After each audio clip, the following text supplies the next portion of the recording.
السلام عليكم ورحمة الله وبركاته.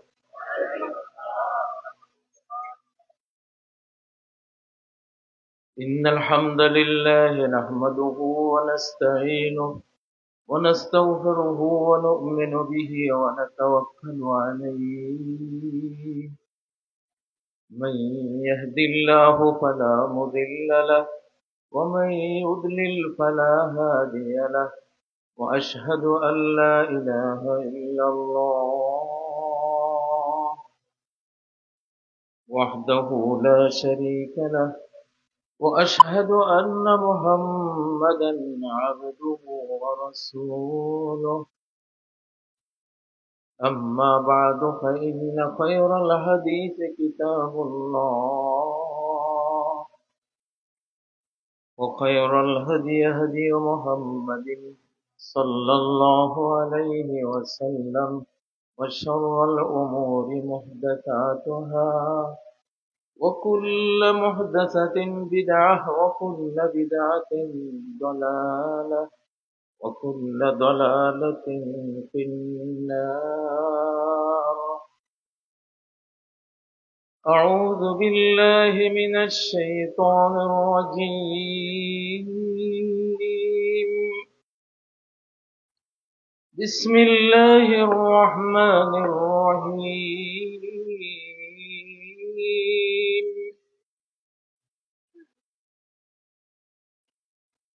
فلا تطع الكافرين وجاهدهم به جهادا كبيرا. بل نقذف بالحق على الباطل فيدمغه فإذا هو زاهق، ولكم الويل مما تصفون.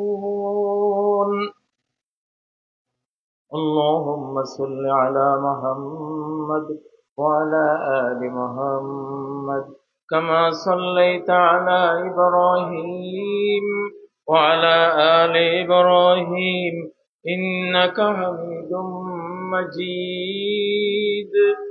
اللهم بارك على محمد وعلى آل محمد كما باركت على إبراهيم وعلى آل إبراهيم إنك حميد مجيد. রাজগঞ্জ, পশ্চিম দিলিলপুর মিজিবাড়ি সমাজ বাইতুল শরফ জামে মসজিদ এলাকাবাসীর যৌথ উদ্যোগে আয়োজিত চতুর্থ তাফসীরুল কোরআন মাহফিলের মুহতারাম সভাপতি এবং উলামায়ে কেরাম,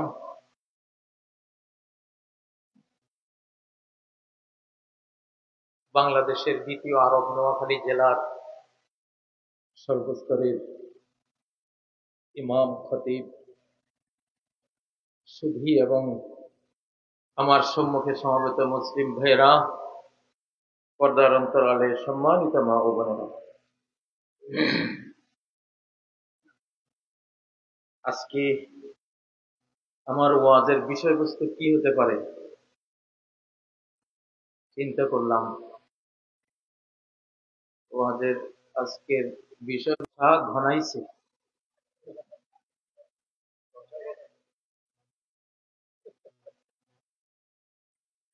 আজকে দশা ঘনাইছে এই শিরোনামে ওয়াজ হবে ইনশাআল্লাহ।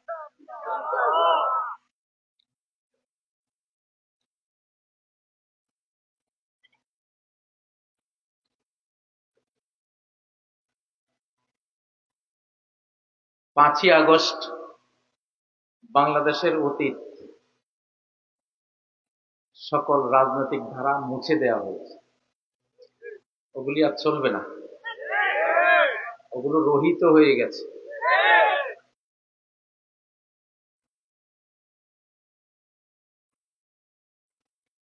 এই নতুন বাংলাদেশে, জটিল বাংলাদেশে, অত্যন্ত ঝুঁকিপূর্ণ বাংলাদেশে, উত্তাল তরঙ্গ, টর্নেডো, বৈশাখী ঝড়ের, সাইক্লোনের বাংলাদেশে জাহাজ চালাবার নাবিক খুব হাতে গোনা কয়টা লোক আছে। তাদের পিছনে গোটা জাতি ছুটবে ইনশাআল্লাহ। আমার কথাগুলি কোনো কল্পিত কল্পনা নয়, হেয়ালি নয়। وذكرهم بأيام الله।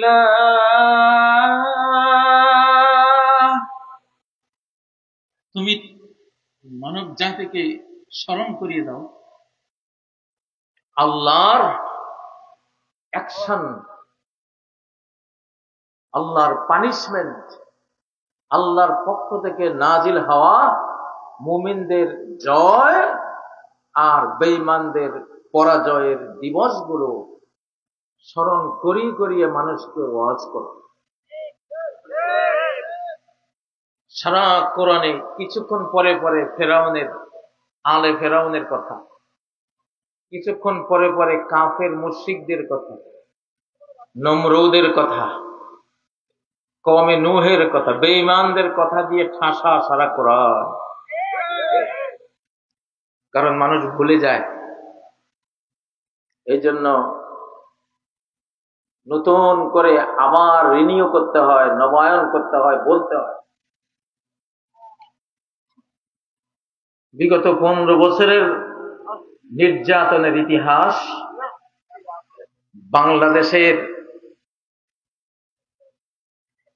বাংলাদেশের উপরে চেপে বসা ভারতীয় সরকারের ইতিহাস। ওটা কি সরকার ছিল? ভারতীয় সরকার, এটা কোনো বাংলাদেশের সরকার না। এখনো প্রত্যেক দলে থাকা ঘাপটি মারা দালালরা আবার ভারতীয় সরকার বসাবার ষড়যন্ত্র করছে। এর প্রথম আক্রমণটা আমি আবার আমার উপরে হয়েছে, আমার স্কুলে। আমি জানতাম যেটা উপরে স্কুল, ভেতরে গোটা বাংলাদেশকে টার্গেট করা হয়েছে। কারণ আমরা আধ্যাত্মিক জগতের সৈনিক, আমাদেরকে ইবলিস খুব ভালো করে জানে, শয়তান খুব ভালো করে জানে। জিন শয়তান, মানুষ শয়তান ঐক্যবদ্ধ হয়ে আগে আধ্যাত্মিক মানুষগুলোর উপরে অ্যাটাক করে। আমার স্কুলে যে আক্রমণ আমি খেয়েছি, ওটা উপরে স্কুল, ভিতরে আওয়ামী লীগ। ওটা উপরে স্কুল, ভেতরে গুজরাট। ওটা উপরে মাফিয়া, ভেতরে মোদি। এটা ক্লিয়ার বলছি, ক্লিয়ার। বুঝতে হবে বাংলাদেশের মানুষ, না বুঝলে ওই যে দশা ঘনাইছে আজকে বিষয়বস্তু।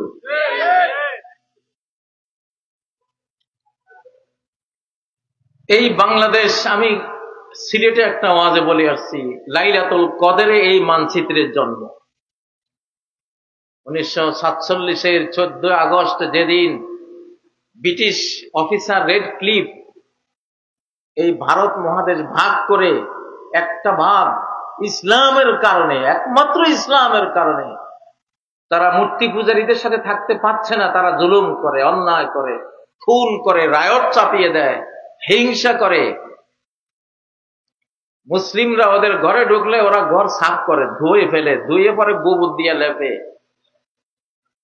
দুর্নাম করছি না, মানে এমন একটা পরিস্থিতি হয়েছে যে এই মুসলিম জাতি আর তাদের পার্শ্ববর্তী সেই জাতিটা একসাথে আর থাকা সম্ভব না। দ্বিজাতি তত্ত্বের ভিত্তিতে তখন দেশটা ভাগ হয়েছে। ভাগ শুধু ইসলামের কারণে, আর কোনো কারণ নাই। ভাগ শুধু কোরআনের কারণে, ভাগ শুধু আল্লাহর কারণে, ভাগটা শুধু মুহাম্মদুর রাসূলুল্লাহ সাল্লাল্লাহু আলাইহি সাল্লামের কারণে হয়েছিল। ভাগটা এই জন্য হয়েছিল যে জন্য কুরাইশ থেকে আলাদা হয়ে নবী মুহাম্মদ সাল্লাল্লাহু আলাইহি সাল্লাম মূর্তি পূজারীদের সাথে থাকতে না পেরে মদিনায় তিনি হিজরত করেছিলেন। সেই ইসলামের কারণেই এই মানচিত্র তখন পাকিস্তান নামে আমরা পেয়েছিলাম। যেই রাতে পেয়েছিলাম সেই রাতটি ছিল 14 আগস্ট 1947, রমজানের 27 তারিখ, কদরের রাত। আপনাদের এই দেশের জন্ম কদরের রাতে হয়েছে। আল্লাহু আকবার। বিশ্ব ইতিহাসে এমন কোন রাষ্ট্র আর নাই। গুগলে গিয়ে সার্চ করুন যে 1947-এর 14 আগস্ট মোতাবেক আরবি মাস কি পড়ে, তারিখ কি পড়ে, গুগলে সার্চ দিলে দেখবেন 27 রমজান বেরিয়ে আসবে, কদরের রাত দেখবেন।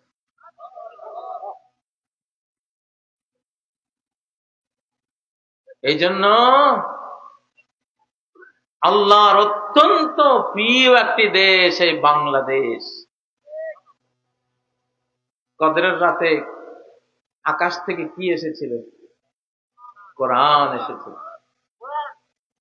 ইন্না আনজালনাহু ফি লাইলাতিল কদর। আমি এই কোরআনকে নাজিল করেছি মহিমান্বিত, অত্যন্ত গোটা রজনীটা সম্মানে ভরা, মর্যাদায় পরিপূর্ণ তেমন একটি রজনীতে এই সম্মানিত কোরআন নাজিল করেছি। আল্লাহু আকবার। সেই সম্মানিত রাতে এই পৃথিবীতে আখিরি জামানায় কোন দেশে এই কোরআনটা আবার আসবে, সেই রাতে যেমন কোরআন দিয়েছেন, সেই রাতে একটা দেশও আল্লাহ দিয়েছেন। এজন্য এই দেশে কোরআন দিয়ে যারা শাসন করেনি, কেউ কারো মৃত্যু শেষ পরিণতি ভালো হয়নি। আল্লাহর সাথে বিশ্বাসঘাতকতা করার কারণে আইয়ুব থেকে হাসিনা পর্যন্ত সবগুলি আস্থা করে নিক্ষিপ্ত হয়েছে। কারো পরিণতি, আমি বলতে চাই না পরিণতি ভালো হয়েছে, কারো হয় নাই। এতকাল পরিণতি খারাপ ছিল শাসকদের, এইবার পরিণতি খারাপ আসতেছে জনগণের। এবার জনগণ শাসন ক্ষমতার মালিক। এই জনগণ যদি এবার কোরআন ছাড়া একটা ভোট যদি অন্য বক্সে দাও, তাহলে এই কোরআনের লানত তোমার উপরে পড়বে, তোমার উপরে আসবে।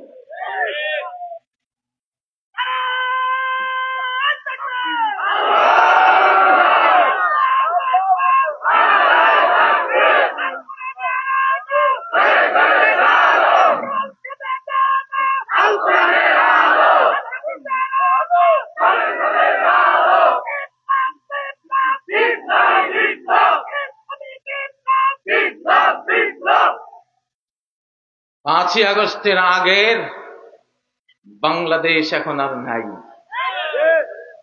এখন রাজনীতি হবে নতুন, দেশ হবে নতুন, সংবিধান হবে নতুন, চির নতুন।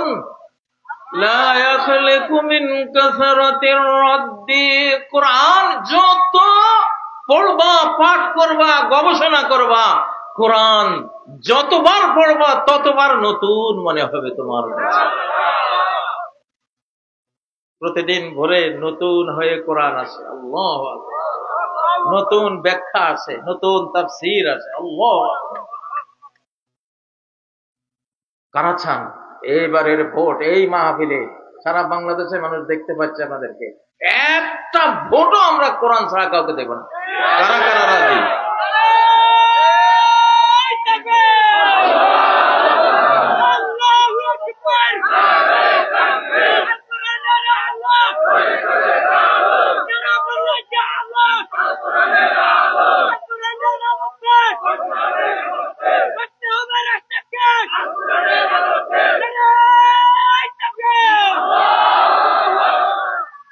একজন বলছিল, বড় একজন পরাশক্তির নেতা বলেছিলেন, মধ্যপ্রাচ্যে সবকিছু জ্বলে পুড়ে ছারখার হয়ে যাবে,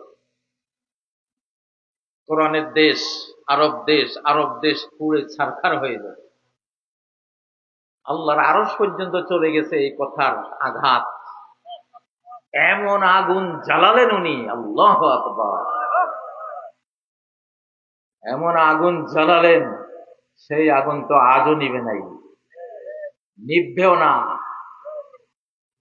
আল্লাহর আগুন নিবানোর ক্ষমতা কারো আছে? টাইটানিক জাহাজের কাপ্তান বলেছিল স্বয়ং গড নেমে আসলেও ওই জাহাজ ডুবাতে পারবে না।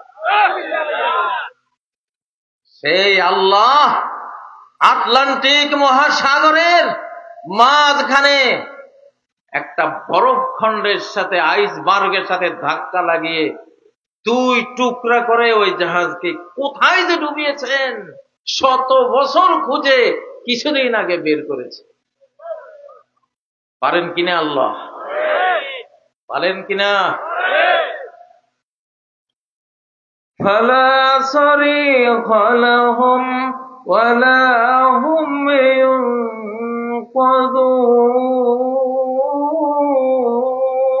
ইউনকাযুন। যখন ধরা হবে চিৎকার দেবে, কেউ শুনবে না। টাইটানিক থেকে কত কামান দাগানো হয়েছিল, কে আছো ভাই বাঁচাও, কোনো আওয়াজ আসে নাই। আর কেউ উদ্ধার করতে পারে নাই। ও ভাইয়েরা, বাংলাদেশে কিছু দালাল নেতা, ঘৃণা লাগে এদের চেহারা দেখলে, গুদ্দা ফেটে যায় এদের কথা শুনলে। এরা 5ই আগস্ট থেকে কোনো শিক্ষা নেয় নাই। ভারত মূর্তি পূজার দেশ, এই জন্য তারা আমাদেরকে ঘৃণা করে।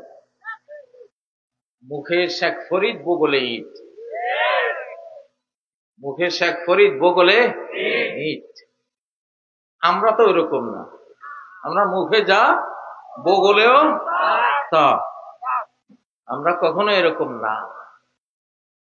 সর্প হইয়া দংশন করো ওজা হইয়া যারা, ওরাই জঙ্গি বানায় নাটক, জঙ্গি বানাবার নাটক করে, আবার ধরতে আসে জঙ্গি দমনকারী হয়ে।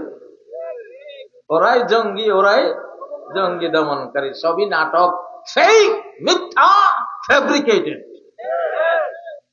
বাংলাদেশের মুসলমান খুব মন ভোলা আবেগী মুসলমান, বেশি বেশি ঘন ঘন ভুলে যান, এই জন্য বলতেছি। দশা গনাইছে, দশা কি? টাইম নাই, time short, signal down, line clear, train on line. কথা কয়টা? 4টা। Time short, signal down, line clear, train on line. এটা স্টেশন মাস্টারদের কথা। ট্রেন যখন আসে কয় যে টাইম শর্ট, আর বেশিক্ষণ লাগবে না, তারপরে সিগন্যাল ফেলে দেয়, সিগন্যাল ডাউন, তারপরে ওই একটা জিনিস ধরে টান দেয়, লাইন ক্লিয়ার, তারপরে কয় কি ট্রেন এখন রাস্তায় দেখাচ্ছে, অনলাইন, লাইনের উপরে আছে। বাংলাদেশে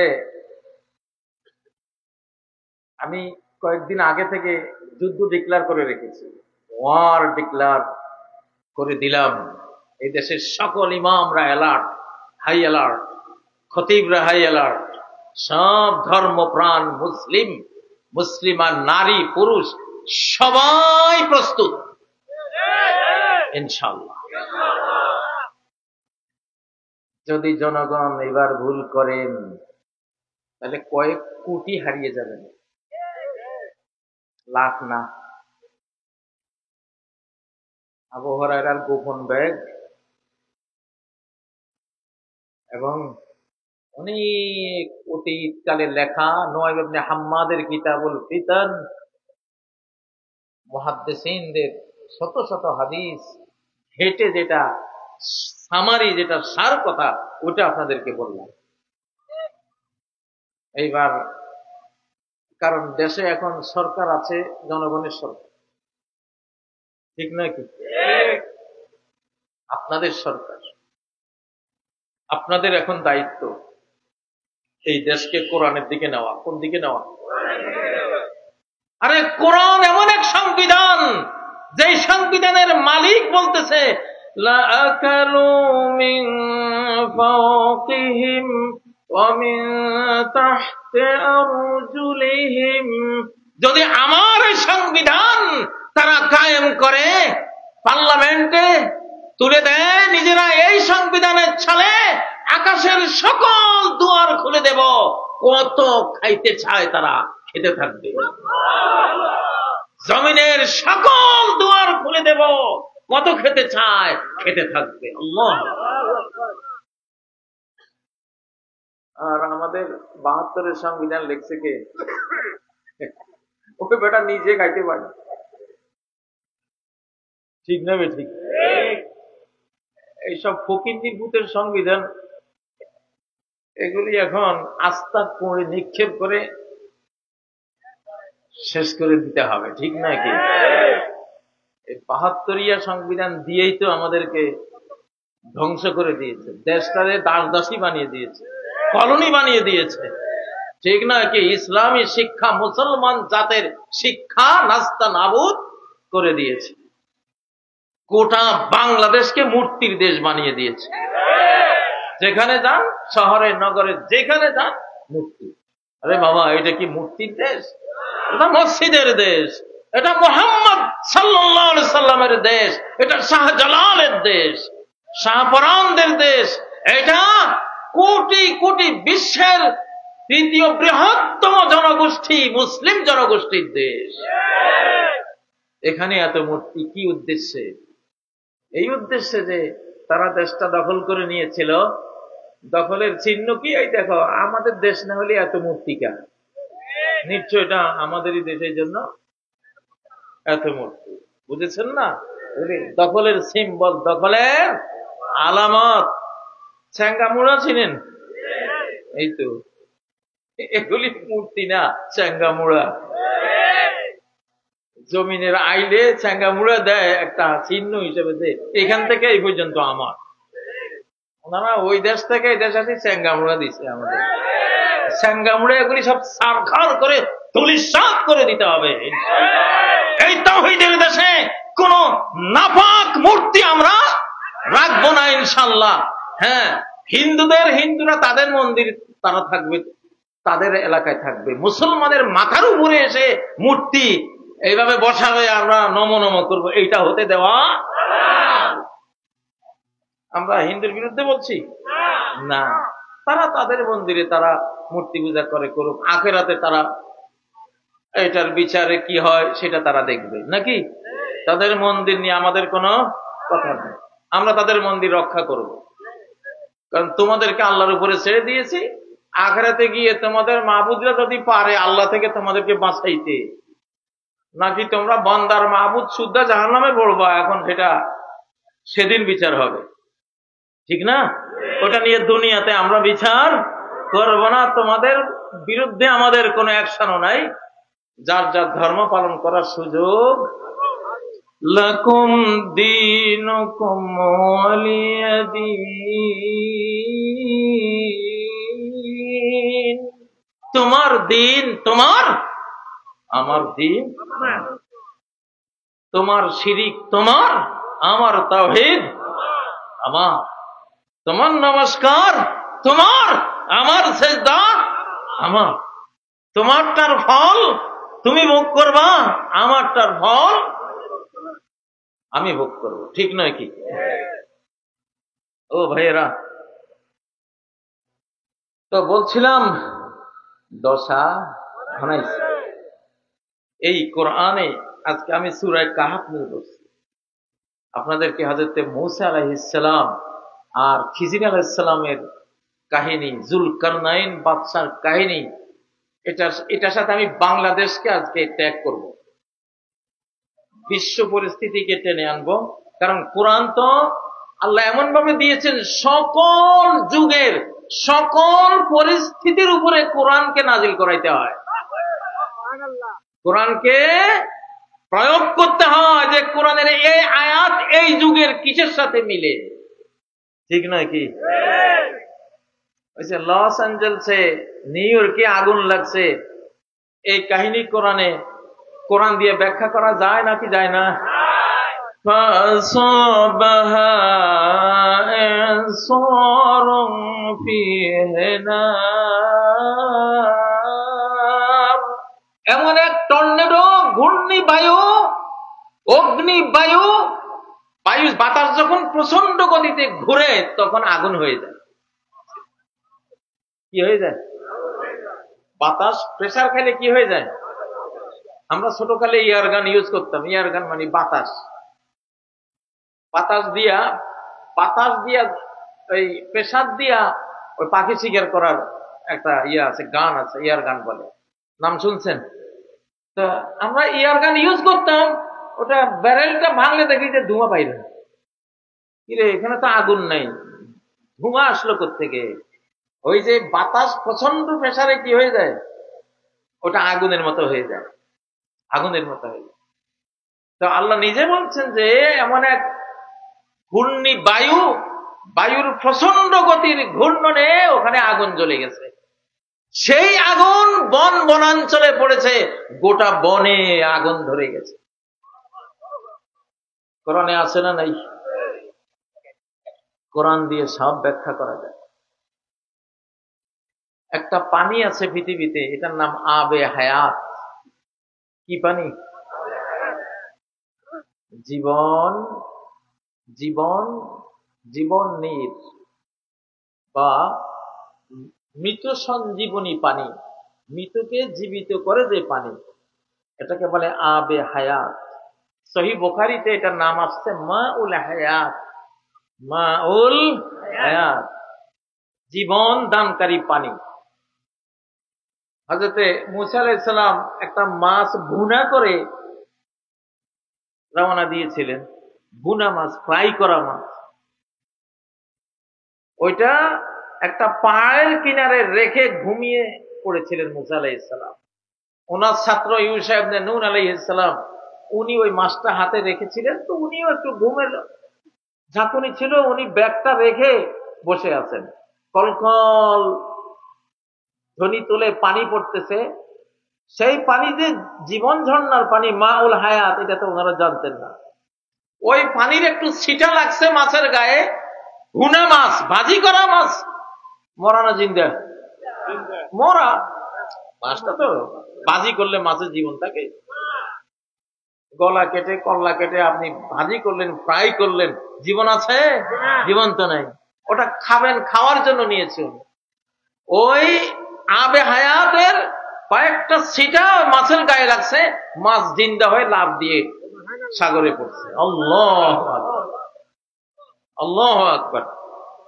এটা কোরআনের মধ্যে সূরা আল কাহফের 61 নম্বর আয়াতে, ফাত্তাখাযা সাবিলাহু ফিল বাহরি সারাবা, সে সাগরে যখন পড়লো বিশাল সুড়ঙ্গ তৈরি করে সামনের দিকে চলে গেল। এটা শেষ মাথায় খিজির আলাইহিস সালাম সাগরের নিচে বসে আছে। মাছের লগে আলিমুল আমার অনেক সম্পর্ক, মাছের লগে আলিমুল আমার সম্পর্ক। মাছের পেটে একজন আলিমুল আমার, নবীদের সম্পর্ক মাছের সাথে। ইউনূস আলাইহিস সালাম মাছের পেটে গিয়েছিল, ঠিক না? আল্লাহু আকবার। ওনার নাম হলো জুন্নুন। জুন্নুন মানে কি? মাছওয়ালা। কি ওয়ালা? মাছওয়ালা। আপনাদের এই মুরব্বীদেরকে দেখলে আমার এই রাজগঞ্জের ইতিহাস মনে হয়। আমার বাবার মুখে রাজগঞ্জের অনেক ইতিহাস শুনতাম। একটু পরে বলবো রাজগঞ্জের একটা ইতিহাস। আমার বাবা এখানে ছিলেন, ছয়ানি মাদ্রাসা না কাছে, উনি এই মাদ্রাসায় ব্রিটিশ আমলে ছিলেন, হাদিস পড়াতেন। আমার বাবা মৌলানা আব্দুল গনি রাহিমাহুল্লাহ, এখানে আমার মনে হয় মুরব্বীদের মধ্যে দুই একজন ওনার ছাত্র বেঁচে আছে কিনা জানি না, ওনারা নাম শুনেছে। তো এখন হযরত খিজির আলাইহিস সালাম ওই সাগরের তলায় বসা। উনি হলেন ভাঙ্গা গড়ার নবী। কিসের নবী? ভাঙ্গা গড়ার নবী। কোনখানে আগুন লাগাইতে হবে, কোনখানে নৌকা ডুবাইতে হবে, কোনখানে তাকে মেরে ফেলতে হবে, এই সব দায়িত্ব ওনার। ভাঙ্গা গড়ার নবী, তো সেই নবীর কাহিনীতে পানি আছে, আবে হায়াত। সেই আবে হায়াতের চেয়েও আরো বড় আবে হায়াত হলো এই কোরআনে কারীম। أَوَمَنْ كَانَ مَيْتًا فَأَحْيَيْنَاهُ,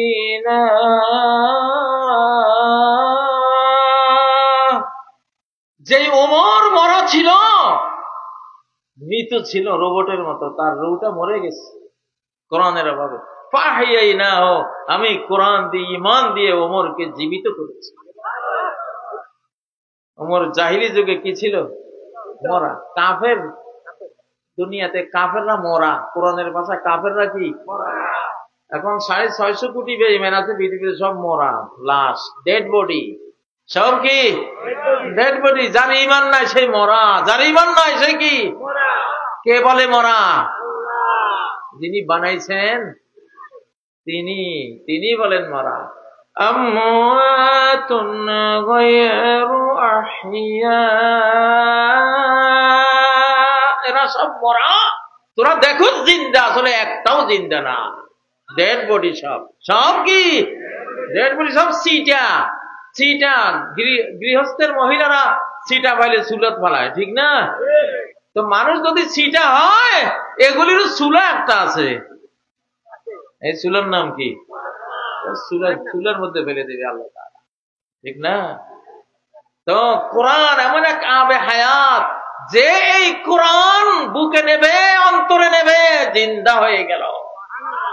এমন জিন্দা হলো, মরলেও অমর, মরলেও অমর। কোরআনকে ভালোভাবে যারা বুকে নেয়, অন্তরে নেয়, এরা মরলেও দেখা যায় মাটিয়ে লাশ খায় না। বহু হাফেজের লাশ এই পৃথিবীতে পাওয়া গেছে, বছরের পর বছর পর লাশ তুলে দেখছে, কাফনের কাপড় সুদ্ধা জীবিত, জিন্দা। হযরত জাবের ইবনে আব্দুল্লাহ কোরআনওয়ালা, ওদের ময়দানে শহীদ হয়েছে। বহুদিন পরে ওনার লাশটা, ওনার ছেলে আব্দুল্লাহ লাশ, জাবের ইবনে আব্দুল্লাহ, হযরত জাবের রাদিয়াল্লাহু আনহুর বাবার লাশটা, যেহেতু দুইজনকে একসাথে কবর দেওয়া হয়েছিল, উনি ভাবলেন বাবারে একটু একলা কবর দিই। কবর খুঁড়ে দেখেছে যুদ্ধের ময়দানে তলোয়ারের আঘাত যেই জায়গায় পড়ছিল, ওইটাতে চেপে ধরছিলেন যাতে রক্ত বের না হয়, ওইভাবে হাত ধরা। হাতটা একটু সরাতেই পিনকি মেরে রক্ত বের হয়েছে। কোরআন আবে হায়াত, এমন আবে হায়াত। কোরআন যে নিল, সে এমন হায়াত পেল, ওইটা কবরে গেল, সে জিন্দা। আল্লাহু আকবার। আমরা তো খিজির আলাইহিস সালামের ওই আবে হায়াত পাবো না, দরকারও নাই, যেই কোরআন আল্লাহ দিয়েছেন। আল্লাহু আকবার। মাসে 3 লাখ টাকা বেতনের চাকরি করে, চেহারা দেখলে মনে হয় জীবনে কোনোদিন সুখ শান্তি কারে কয় এই লোকে চোখে দেখে নাই, ঠিক না? পোলার এই অসুখ, মেয়ের এই অসুখ, নিজের এই রোগ, বউয়ের এই রোগ, 3 লাখ টাকা বেতন পায়, আরো 1.5 লাখ টাকা ঋণ। আর কোরআনের মক্তবের ওস্তাদ 3000, 2500, 3500 টাকা বেতন পায়, চেহারা দেখলে মনে হয় না জমিদারের পোলা, ঠিক না? বাচ্চা কাচ্চা দেখলে মনে হয় না একটা হরিণের বাচ্চা। ইতিহাস খুঁজলে দেখা যায় হুজুরে একবার না 2বার হজও করিয়ে আসছে, সামনের বছরও নিয়োগ করছে। আল্লাহু আকবার, আল্লাহু আকবার। গরুর বাচ্চা একটা হয়, প্রতিদিন জবাই হয়, কোরবানিতে ঘন জবাই হয়, তারপরে গরুর অভাব নাই। আর কুকুরের বাচ্চা 7টা হয়, এবারে কুকুর কয়টা আছে? কেউ খায় না। গরুর মতন জবাই হইলে আমার মনে হয় 100 বছরে কুকুরের জাত বংশ নিপাত হয়ে যেত, ঠিক না? হারাম জিনিসে কি নাই? বারাকা নাই। এটা একটা এক্সাম্পল, বুঝের জন্য বলেছি। তো কোরআন এমন একটা আবে হায়াত। বাংলাদেশ লাইলাতুল কদরে নাযিল হয়েছে। আল্লাহু আকবার। কোরআনের মতোই লাইলাতুল কদরের দেশ এই দেশ। আল্লাহু আকবার।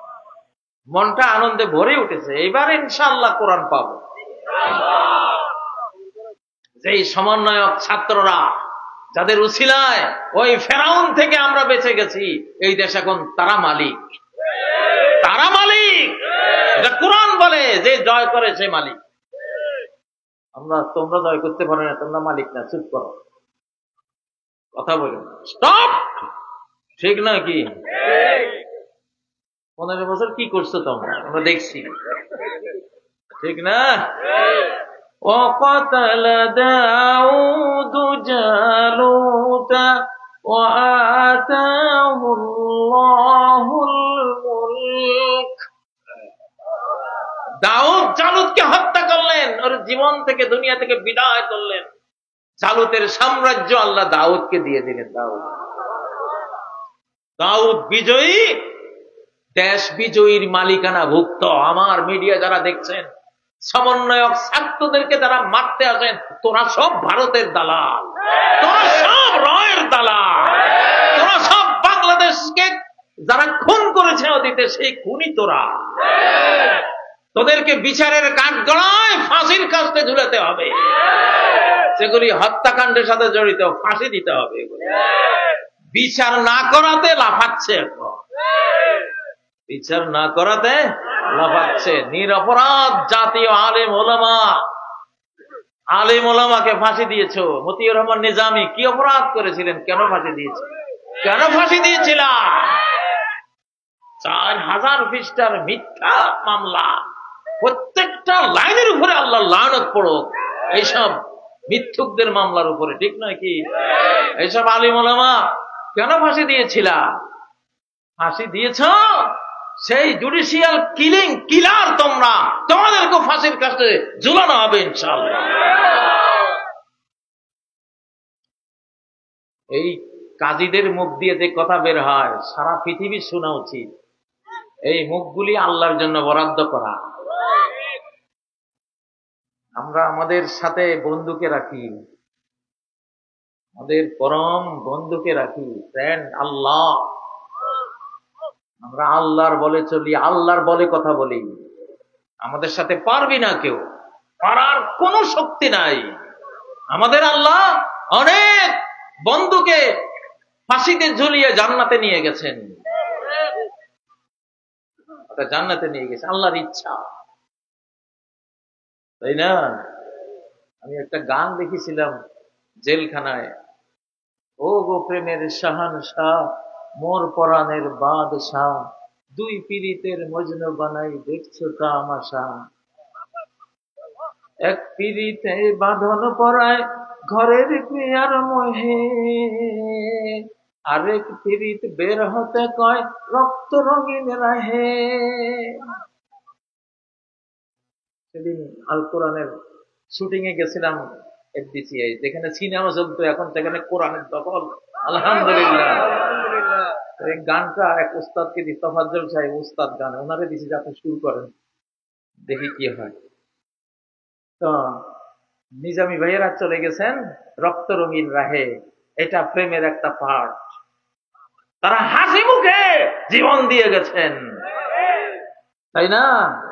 প্রিয়ের জন্য প্রিয় জীবন উৎসর্গ করা, এটাই তো ভালোবাসা, এটা দিয়ে গেছে। আর আমরা যারা বেঁচে আছি ইনশাআল্লাহ বাংলাদেশ সহ গোটা বিশ্ব চালাবো। বিশ্ব এখন আমাদের। তোমাদেরকে 53 বছর আল্লাহ দেখেছেন, কি ঘোড়ার ডিমটা করেছো বাংলাদেশে, কি ঘোড়ার ডিম শান্তিটা দিয়েছ, ঠিক না কি? সেই বাংলাদেশ তো জমিদার, সেই বাংলাদেশকে বানিয়ে দিয়েছে লেবারের দেশ। বিদেশে গেলে লজ্জা লাগে। আমাদের বাংলাদেশি মানুষ তখন সুইপার আর ওই যে রাস্তার যে ক্লিনার, এইসব দেখি শরম লাগে নিজেদের কাছে।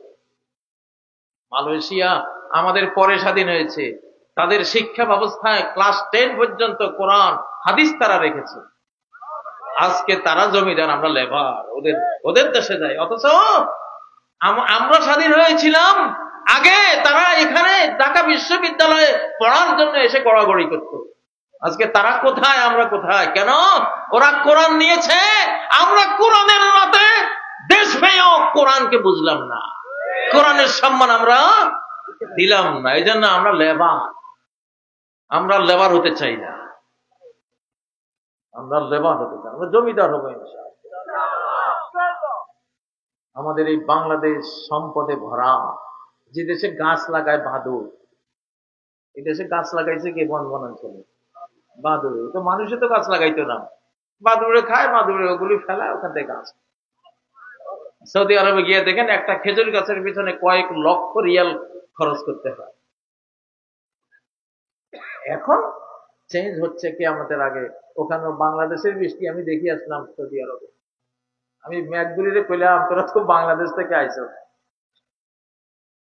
আমার দেশে এমন জাতীয় সঙ্গীত লেখছে, মা মা মা, একবারও আল্লাহর নাম নাই।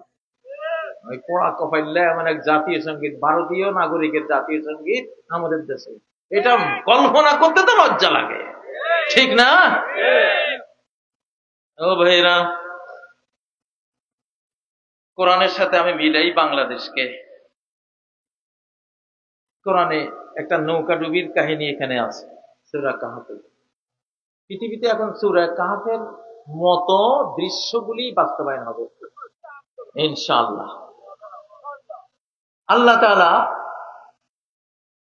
যখন দেখেন মুমিনদের এই অবস্থা রাখলে এই সমস্যা হবে, এটা রাখা যাবে না, রাখলে লাভের চেয়ে ক্ষতিটা বেশি হবে, তখন ওই জিনিসটা আল্লাহ বিদায় করে দেন। নৌকা, খিজির আলাইহিস সালাম আর মূসা আলাইহিস সালাম নৌকায় যাচ্ছে। খিজির আলাইহিস সালাম জেনে গেছেন, আল্লাহ তাকে বার্তা দিয়েছেন যে একটা জালিম বাদশা ভালো নৌকা যা আছে সব নিয়ে যাচ্ছে, তুমি এই নৌকাটাকে ভেঙ্গে বাঁচিয়ে দাও, নৌকাটাকে ডুবিয়ে বাঁচিয়ে দাও। আল্লাহ,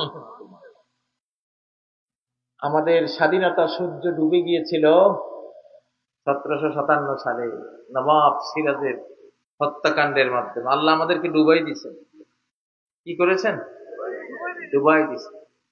কারণ রাজত্ব চালাবার মতো সেই অ্যাবিলিটি, যোগ্যতা, বিশ্বস্ততা আমাদের ছিল না। এই দেশের মির্জাফররাই দেশ বিক্রি করে দিয়েছিল, ঠিক না? এমন জাতি দেশ রাখতে পারে না। আল্লাহ ডুবিয়ে দিয়ে অন্তত ঈমানটা বাঁচিয়ে দিয়েছে, ডুবিয়ে দিয়ে ঈমানটা, যে তোরা নামাজ কালাম পড়, আল্লাহ বিল্লাহ কর, জিকির আজকার কর। আক্রির গোদা ছিলেন, আক্রির গোদা যখন শুকনা মৌসুম আসে, ও লতা পাতা সব ফেলাই দেয়, এখন ভাই লতা পাতা খাওয়াইতে পারতাম না, লতার পিছনে পাতার পিছনে যে পানিটা যাবে সেই পানি তো আমার মাটিতে নাই, আমি কোনো মতে গোদাটা খালি বাঁচি থাকি। তখন আক্রির গোদা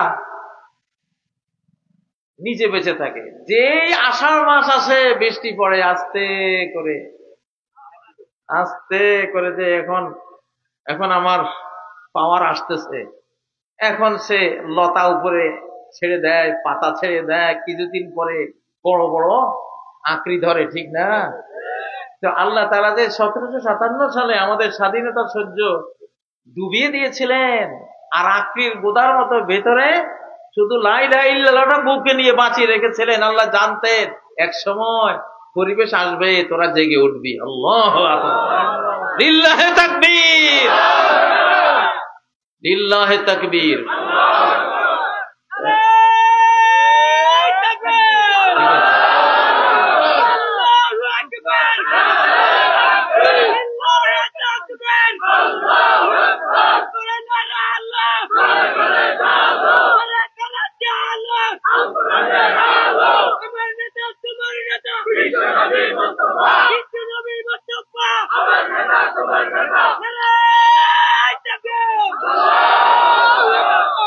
এখন কোন ঠান্ডা আওয়াজ চলবে না বাংলাদেশে, ঠান্ডা শ্রোতাও চলবে না, সব 180 ডিগ্রি হিটের উপরে।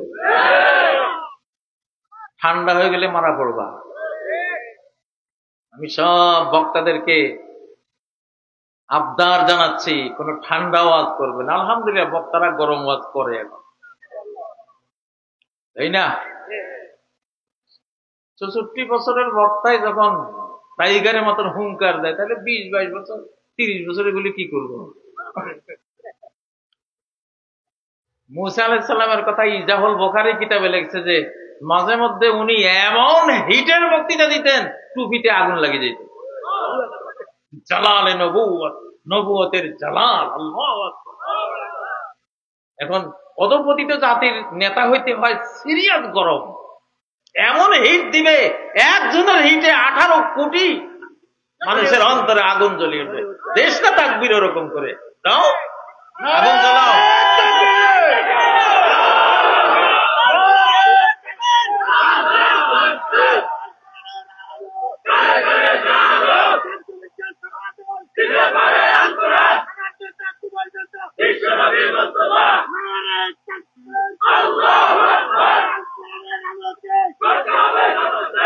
তাবলীগের বাঁশের লাঠি লই মারামারি দেখে আমি এত খুশি হয়েছি, আল্লাহ তাআলার শুকরিয়া আদায় করেছে। আলহামদুলিল্লাহ। আল্লাহ, এই মরা ধরা বুড়েরা যখন এরকম তেজ পাইছে, তাহলে বাংলাদেশ বেঁচে যাবে ইনশাআল্লাহ।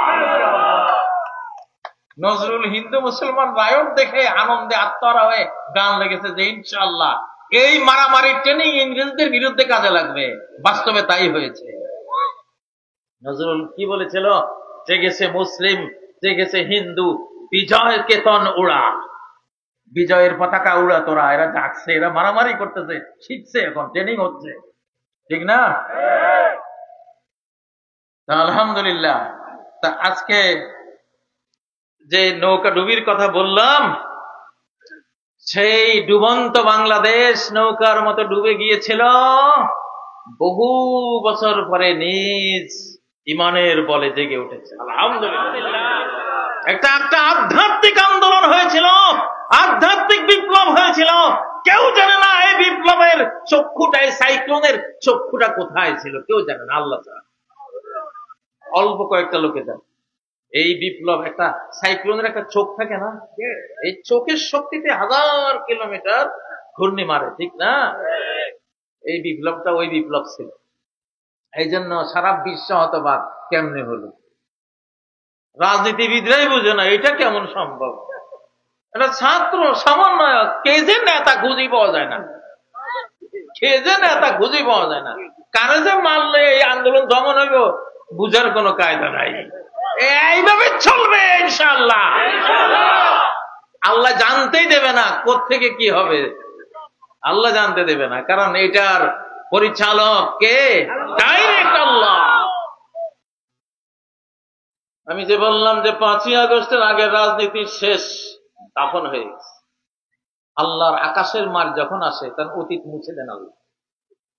নতুন করে সবাই ভাবুন, কাবা যখন আল্লাহর মায়ের এসেছিল আব্রাহার বাহিনীর উপরে, কাবার ইতিহাস চেঞ্জ। কাবার ভিতরে 360 মূর্তি, কিন্তু যখন আল্লাহর ছাকে যাকে ছোট্ট পাখির মায়েরে আব্রাহার বাহিনী ধ্বংস হয়ে গেল, কাবার সবকিছু চেঞ্জ হয়ে 10 বছর পর্যন্ত কোন মূর্তি পূজা সেখানে হয় নাই, চেঞ্জ হয়ে গেল। আল্লাহর ঘটনা যখন ঘটে, তখন ওখান থেকে অতীতটা মুছে যায়। ফেরাউন যখন লোহিত সাগরে ডুবে গেল, তখন থেকে আজ পর্যন্ত আর মিশরে ফেরাউনের জন্ম হয় নাই, সেই ইতিহাস মুছে গেছে। فَالْيَوْمَ نُنَجِّيكَ بِبَدَنِكَ لِتَكُونَ لِمَنْ خَلْفَكَ آيَةً। ও ফেরাউন, তোর সশরীরে আমি রেখে দিলাম, তোর ভরে যাতে কেউ আর ফেরাউন হওয়ার সাহস না পায়। তুই একটা নিদর্শন তাদের জন্য। তোরে দেখে দেখে ভয়ে সবাই তোর মতো হওয়া থেকে বিরত থাকবে। আল্লাহু আকবার। ও ভাইরা, বাংলাদেশ জেগে উঠেছে তো, সারা বিশ্বে মুসলিমরা জেগে উঠবে। এখানে সূরা কাহফের দ্বিতীয় ঘটনা, একটা বাচ্চাকে খিজির আলাইহিস সালাম হত্যা করেছে। খেলতেছিল, ফুটফুটে বাচ্চা, মাথা ধরে এক মোচড় দিয়ে মাথাটা ছিন্ন করে ফেলছেন। কারণ নবীরা কাউকে আঘাত করলে সে বাঁচে না। নবীরা আপাদমস্তক রহমত, ওরা কাউকে হিট করলে, যারা হিট করে সে আল্লাহর রহমত থেকে মাহরুম হয়, বঞ্চিত, জীবন থেকে বঞ্চিত হয়ে যায়। মুসা আলাইহিস সালাম ফেরাউনের দারোগারে একটা থাপ্পড় দিয়েছিলেন। উনি আইডিয়া করেন নাই যে এত বড় দারোগা, দারোগা মানেই তো একটা বিরাট হেভি ওয়েট, শক্তিশালী জিনিস। একটা থাপ্পড় দিলেন, মরে গেল। মরছে থাপ্পড়ের জোরে না, নবুয়তের আঘাতে।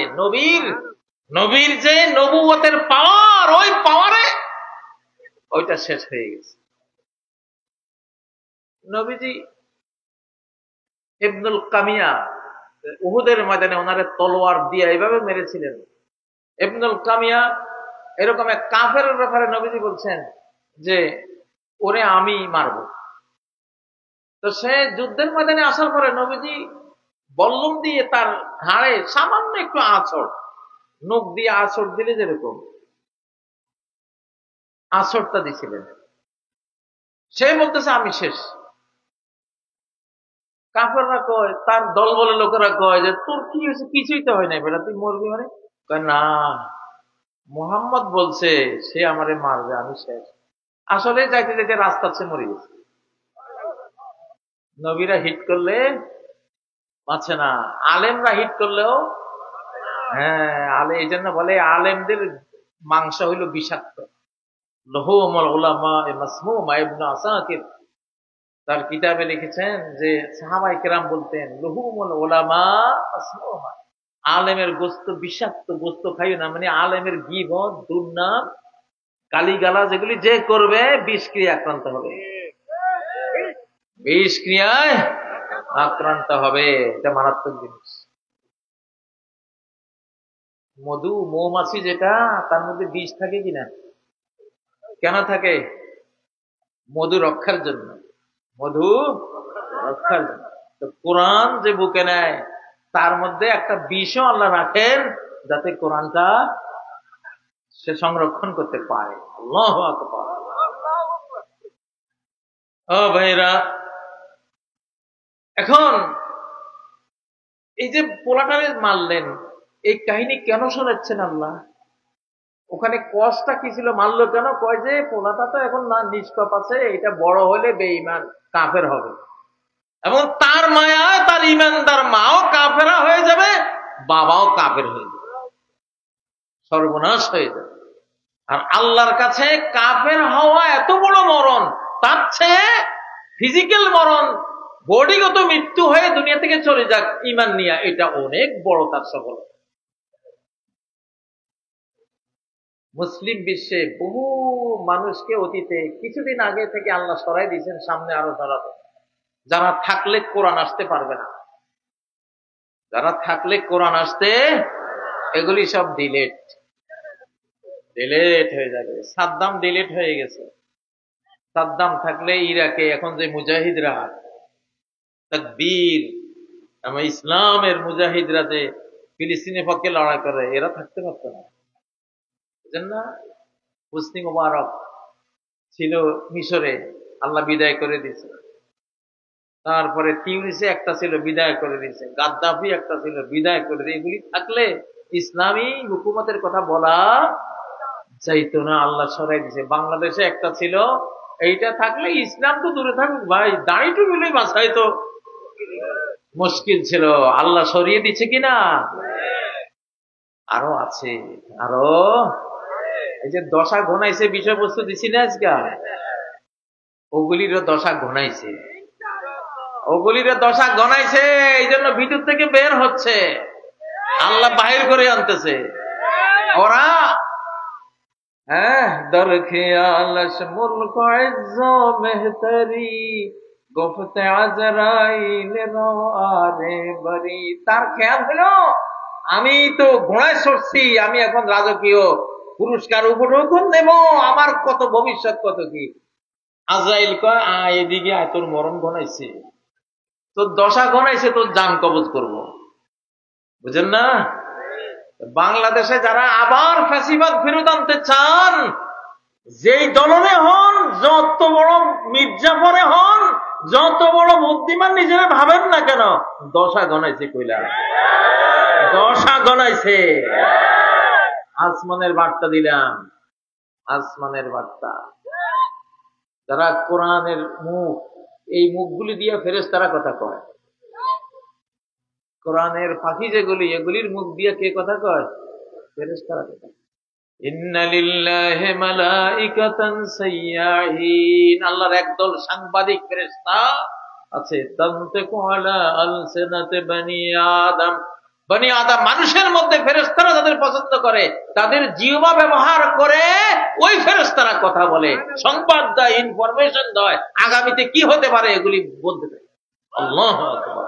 কারণ ফেরেশতাদেরকে তো আল্লাহ জানাইছে, এখন ফেরেশতাদের কথা তো আপনারা শুনবেন না, তাহলে উপায় কি? যারা মুফাসসির, যারা তাফসীর করে, বয়ান করে, তাদের জিহ্বা এখন ওনাদের জিহ্বা হয়ে যায়। ওনারা এইসব তাফসীর কারকের জিহ্বা দিয়া আকাশের মেসেজগুলি দেয়। আল্লাহ, লিল্লাহি তাকবীর। গরম করো না, তাকবীর দাও।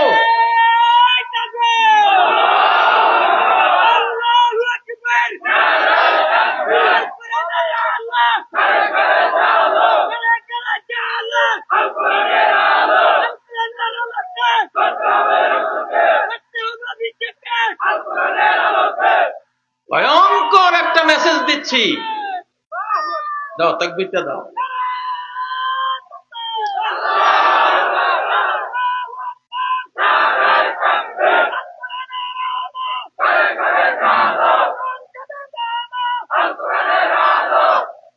এখন একটা মেসেজ দিয়ে গেলাম আজকে, বাংলাদেশ সহ সারা পৃথিবীতে কেউ আর মাথা ছাড়া দিয়ে উঠতে পারবে না,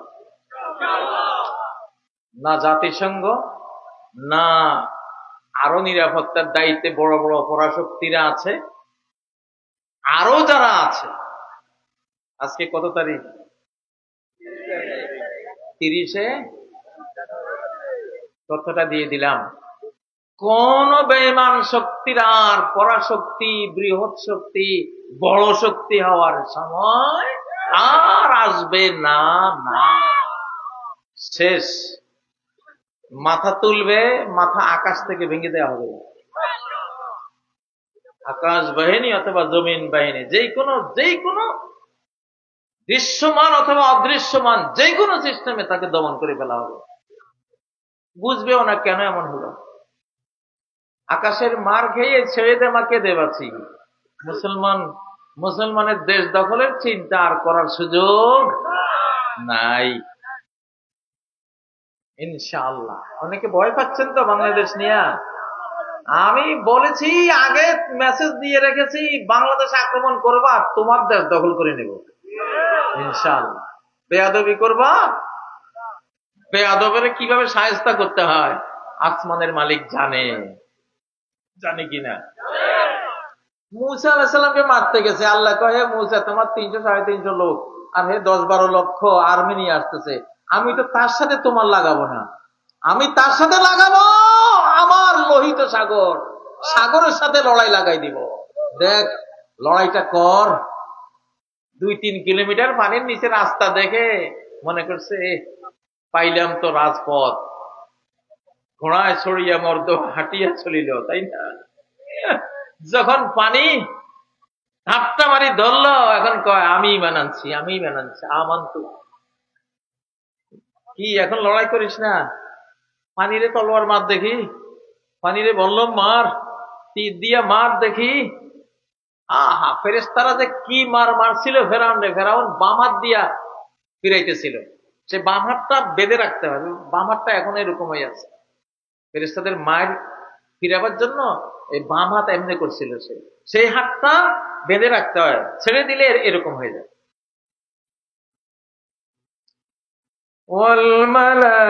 والملائكة يضربون وجوههم وأدبارهم।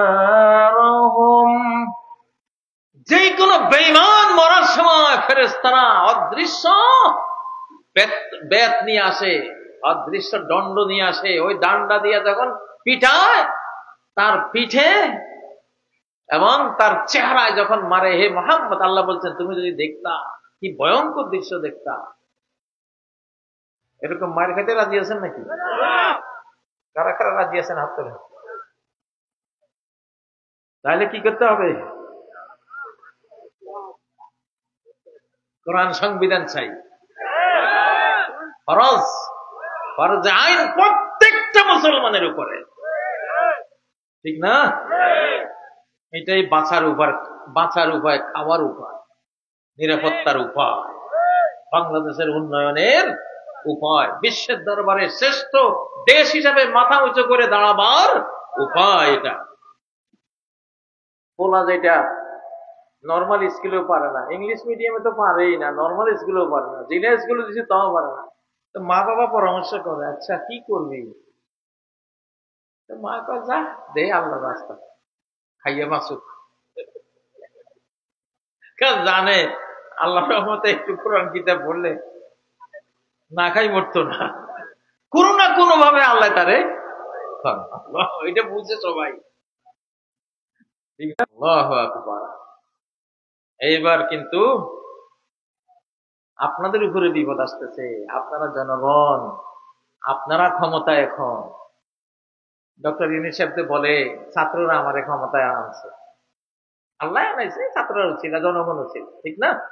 তাহলে এবার আপনারা যদি ভাই এবার কোরআনের ভোট না দেন, এই যে হামাহামি খাঁচাখাঁচি শুনতেছেন না, এইটা কেন হচ্ছে জানেন? আল্লাহ কয়, আমি তো কোরআন দিছি, দেখি তোরা কি করিস। আওয়ামী লীগ তো একটা আযাবের নাম, ফেসিবাদ কিসের নাম? আযাব, আগে কোন আযাব, সেই আযাব আবার আইব যদি এই কোরআন তোরা না দেস, কারণ তোরা মানুষ হইতি না। তখন আমি এবার এত বড় ক্ষমতা দিলাম, তোরা শান্তিতে ঘুমাস, তোদের এখন পুলিশ ছাড়া দেশ চলে। এই দেশ তো পুলিশ ছাড়াই 2-3 মাস চলছে। বাংলাদেশের জন্য ফার্স্ট হয়েছে ওই যে কি একটা পত্রিকায়, যে মানে country of the year, world ক্লাসের একটা পত্রিকা বলছে সারা বিশ্বের শ্রেষ্ঠ রাষ্ট্র বাংলাদেশ, নিরাপত্তার দিক থেকে, শান্তির দিক থেকে। আমেরিকা নিউ ইয়র্ক শহর যদি 5 মিনিট কারেন্ট চলে যায় রাতের বেলায়, হাজার হাজার ধর্ষণের ঘটনা ঘটবে, হাজার হাজার চিন্তায় ডাকাতি খুনের ঘটনা ঘটবে। আর এই বাংলাদেশ পুলিশে নাই, কারেন্ট নাই, মাসের পর মাস চলতেছে, বিদেশ থেকে রাশি দেখতেছে, আয় কি সুন্দর দেশটা চলবে। এই জাতি, যে জাতির নৈতিক মান এতটা উঁচু, এদেরকে ভালো নার্সিং করলে, ভালো একটা সরকার আসলে কত সুন্দর দেশ এটা হবে। তারা এটা বুঝছে, বুঝে বলতেছে এটা কান্ট্রি অফ দ্য ইয়ার, এই বছরের সেরা দেশ বাংলাদেশ।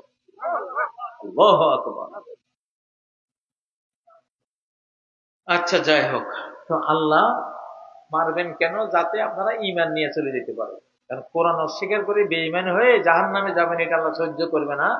অতএব আল্লাহ মেরে দেবে যদি কোরআনকে ভোট না দেন। কোরআন ভোট দিয়ে বাঁচার ব্যবস্থা করেন। কারা কারা বাঁচতে চান?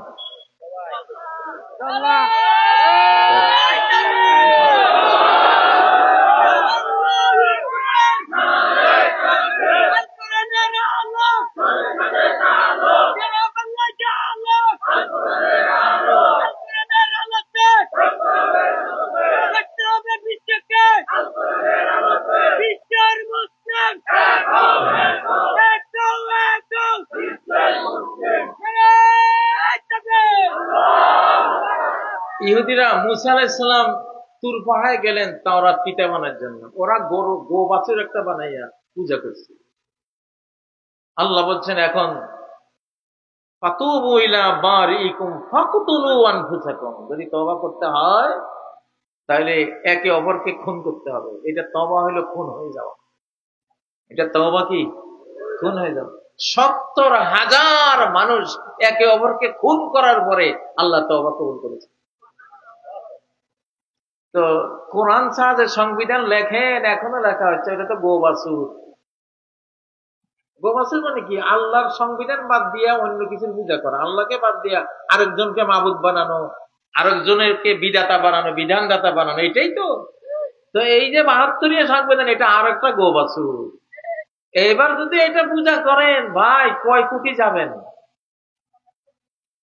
ভাই। আল্লাহর পক্ষ থেকে এই কথাগুলি বলতেছি, সারা জীবন কোরআন পড়িয়েছি আমি। 36 দিনের হাফেজ, 36 দিনে আল্লাহ আমাকে কোরআন দান করেছে। এখন আমি প্রতি 7 দিনে একবার খতম করি, আলহামদুলিল্লাহ। আজকেও এই আপনাদের মাহফিলে আস্তে আস্তে আমার পড়া আমি শেষ করেছি। তা আমাদের জীবনের কোরআনের জিব্বা না। আমি বুঝি কখন ফেরেশতারা জিব্বা বের করে, জিব্বা দিয়ে কথা বলে, ওনারা কথা বলে। আমি যে গ্রেফতারির রাতে আসছিল, আমার মনে হয়েছে ওই গ্রেফতারির রাতের বক্তৃতার একটা কথা আমার ছিল না। আমি বক্তৃতার পরে চিন্তা করছি কি কইলাম এগুলি, এবং প্রত্যেকটা কথা বাস্তবায়ন হয়েছে। যে মুক্ত বাংলাদেশ জিন্দাবাদ, স্বাধীন বাংলাদেশ জিন্দাবাদ, হিন্দুস্তানি রাজাকার ধর ধর মার মার, তিনটা স্লোগান ছিল। পাইছেন তো? আমার ছিল না কথাগুলি। আমি সেজদায় পড়েছিলাম, যখন দেখলাম দরজা ভেঙে ফেলেছে, সেজদা থেকে উঠে মোবাইলটা হাতে নিয়েছে। ও ভাইরা, তো এখন যে কথাগুলি বলতেছি আপনাদেরকে, জনগণ জনগণ হুঁশিয়ার, আবার পেলেন ভোটের অধিকার। আমরা ছোটকালে গান শুনতাম এভাবে, জনগণ হুঁশিয়ার, আবার পেলেন ভোটের। ভোট হবে কিনা জানি না, আমার ভোট হওয়ার সম্ভাবনা দেখি না, যুদ্ধের সম্ভাবনা দেখতেছি। যুদ্ধ করলে আরো ভালো ভালো রেজাল্ট পাবেন। মরলে শহীদ, বাঁচলে যুদ্ধ করে মরে যাবেন সোজা জান্নাত। আর যারা এই দেশ বিরোধী, যে দেশটা আমাদেরকে কলোনি বানাইছে, দাসদাসী বানাইছে, ওদের নাম করে তো হাদিসের মধ্যে আসছে, আমার উম্মতের দুই দল মানুষকে আল্লাহ তাআলা জাহান্নাম থেকে মুক্ত করে নিজের রহমতের কোলে নিয়ে নিয়েছে। হিন্দা, যারা এই হিন্দুস্তান নাম নিতে হবে, হাদিসে আছে কি করতে হবে। এই হিন্দুস্তান আল্লাহর দুশ্মন, এরা 33 কোটি আল্লাহর দুশ্মনরে পূজা করে। আল্লাহর 33 কোটি দুশ্মন বানাই রাখছে এরা। এদের মতো আল্লাহ দুশ্মন দেশ পৃথিবীতে আছে? নাই। তো এগুলির বিরুদ্ধে যারা বাক যুদ্ধ করবে, সশস্ত্র যুদ্ধ যদি ওরা আক্রমণ করে, প্রতিরোধ করবে, এরা সব আল্লাহর রহমতের কোলে জান্নাতি, এরা জাহান্নামে যাবে না। আল্লাহু আকবার। আমি সাবধান করে দিচ্ছি পার্শ্ববর্তী প্রতিবেশীকে, এই দেশ আক্রমণ করবা, সারা পৃথিবীর ইমানদাররা ঝাঁপাই পড়বে যে রে জান্নাতের টিকিট বিক্রি হচ্ছে বাংলাদেশে, চল সবাই। কয় দেশ সামলাইবা?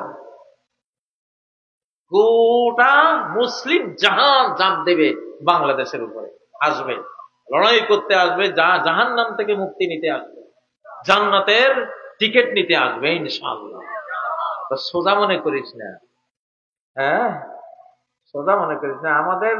আমাদের মানচিত্রের বেল কত? 4,17,05,700 কিলোমিটার। আমাদের 4 কোটি, তবু আছে 35 লাখ, আর আমাদের আছে কত? 4 কোটি। মুসলিম জাহানের বর্গ কিলোমিটার কত? 4,17,00,000 প্লাস। আল্লাহু আকবার। তোরা আমাকে ছোট মনে করিস না। হাতির লেজ ধরে টান দিলে তো গোটা হাতিটা যখন পড়বো গায়ের উপরে, মজাটা তখন বুঝবি। ঠিক না কথা? এরা 24 ঘন্টা আমাদের বিরুদ্ধে বলে, আমরা যদি 2-4 ঘন্টা বলি অপরাধ হইব?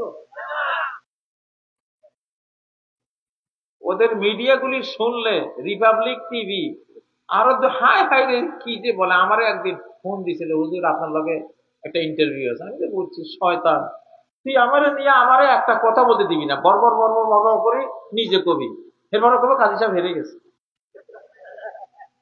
অত বোকা তো না, আমি কথাই কই নেই। গন্ডল লাগে কিসের কথা কেন, ঠিক না? তো আপনারা কিছু প্রশ্ন দিয়েছেন, প্রশ্নের দিকে যাচ্ছি। কথা